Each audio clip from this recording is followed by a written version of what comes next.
ইউনিভার্সিটিতে আসছেন, আপনি কার সাথে মিশতেছেন, দিস ইজ ভেরি ইম্পর্টেন্ট। এরপর আপনি কার সাথে সময় কাটাচ্ছেন, আপনি কোন পরিবেশে ক্লাস করছেন, কোন পরিবেশে আপনি আপনার হলে থাকছেন, এই সব কিছুর উপর ডিপেন্ড করে আপনার একটা মূল্যবোধ, আপনার একটা চিন্তার পরিসর গড়ে ওঠে। তাই আপনি কিভাবে দাওয়াত পাইছিলেন এই সম্পর্কে যদি 2 মিনিট গল্প করেন। না, গল্প করার সময় নেই আসলে। শিবির হিসেবে তো কেউ জন্ম নেয় না, পৃথিবীতে কেউ শিবির হিসেবে জন্ম নেয় না। যারা আলমে আরোহার গল্পটা জানেন, কোরআনে পড়ছেন অথবা অন্য কোনো জায়গা থেকে স্টাডি করছেন, তারা জানেন যে আলমে আরোহাতে আল্লাহর সাথে আমাদের একটা কথোপকথন হয়েছিল, সেখানে একটা কমিটমেন্ট হয়েছিল আল্লাহর সাথে। আল্লাহ তাআলা যখন রূহগুলোকে সৃষ্টি করলেন, সবাইকে একসাথ করে এরকম একটা বড় সমাবেশ করলেন, সমাবেশ আয়োজন করে বলছেন যে আলাস্তু বিরব্বিকুম, আমি কি তোমাদের রব নই? এই রূহটা কি আমি সৃষ্টি করি নাই? তখন সবগুলো রূহ, ওই যে একটু আগে আপনারা স্লোগান দিলেন না যখন কবিতা আবৃত্তি করছিল, ঠিক অথবা হচ্ছে জি বলে জোরে চিৎকার দিয়েছে, ঠিক সেম ওয়েতে সেদিনও প্রত্যেকটা রূহ বলেছিল অলু, তারা বলেছিল বালা বলে এভাবে জোরে চিৎকার দিয়ে উঠছিল। তার মানে হ্যাঁ, অবশ্যই আপনি আমাদের রব। এখানে আল্লাহ রাসূলুল্লাহ সাল্লাল্লাহু আলাইহি ওয়াসাল্লাম একটা হাদিস, যে প্রত্যেক বনি আদম দ্বীনি ফিতরাতের উপর জন্মগ্রহণ করে। কারণ কি? কারণ ওই যে আলমে আরোহাতে তার সাথে আল্লাহর সাথে একটা কথোপকথন হয়েছিল।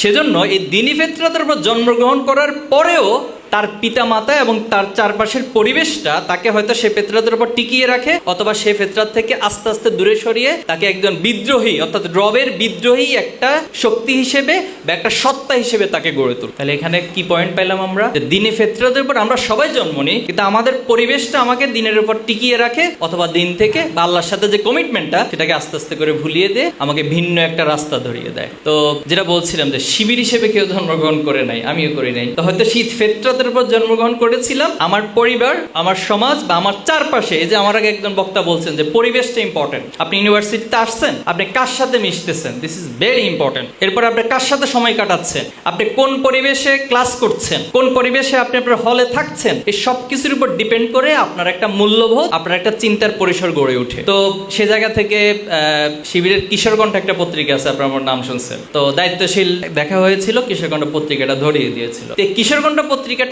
আরো যেটা সে ফিতরাতের সাথে নতুন একটা মাত্রা যোগ করছে, যে চিন্তাগুলো এবং আমাদের যে চিন্তার একটা স্টেজ আস্তে আস্তে তৈরি হয়, একটা ফ্যাকাল্টি তৈরি হয়, সেই জায়গাটাতে ভালো মন্দ বোঝার একটা চমৎকার গাইডলাইন তৈরি করে। এটা অবচেতন মনেই হচ্ছে আপনাকে সেই গাইডলাইনটা দিয়ে যায় কিশোরকণ্ঠ, সে কিশোর বয়স থেকে। তো আলহামদুলিল্লাহ এরপর দায়িত্বশীলের লেগেছিলেন দীর্ঘদিন। তবে আমি মানোন্নয়ন, শিবিরের একটা টার্ম আছে মানোন্নয়ন, রাইট?